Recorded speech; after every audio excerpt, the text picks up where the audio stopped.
السلام علیکم، میں ہوں اقبال سیر اور آپ دیکھ رہے ہیں ریئل نیوز ورلڈ۔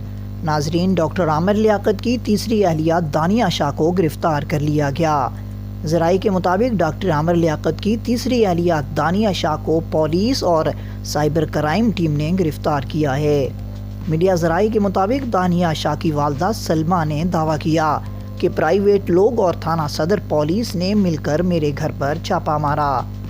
دانیہ شاہ کی والدہ نے پولیس پر الزامات لگائے ہیں کہ مجھ سمیت میرے بچوں پر تشدد کیا گیا، جبکہ میری بیٹی کو مارتے ہوئے گاڑی میں بٹھا کر اپنے ساتھ لے گئے۔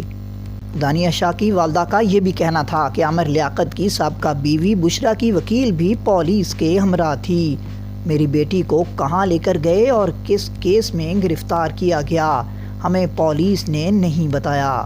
ادھر ایف آئی اے کراچی حکام کا کہنا ہے کہ سائبر کرائم سرکل نے پنجاب کے علاقے لودھرا میں کارروائی کرتے ہوئے سابق ایم این اے اور مذہبی اسکالر عامر لیاقت کی تیسری اہلیہ کو گرفتار کیا ہے۔ ایف آئی اے حکام کا یہ بھی کہنا تھا کہ ملزمہ کو متنازع ویڈیو سوشل میڈیا پر اپلوڈ کرنے کے جرم میں گرفتار کیا گیا۔ ایف آئی اے حکام کے مطابق سابق ایم این اے عامر لیاقت کی بیٹی نے ملزمہ کے خلاف شکایت درج کروائی تھی، جس پر کارروائی کی گئی۔ مزید اپڈیٹ کے لیے ہمارے ساتھ وابستہ رہیں۔ اگر آپ نے ہمارے چینل کو سبسکرائب نہیں کیا تو پلیز کر دیجئے اور بیل آئیکن کو پریس کرنا مت بھولیے تاکہ ہماری نئی ویڈیو کا نوٹیفیکیشن بر وقت آپ تک پہنچ سکے۔ کامنٹ باکس میں اپنے خیالات کا اظہار کیجئے۔ اسلام زندہ باد، پاکستان پائندہ باد۔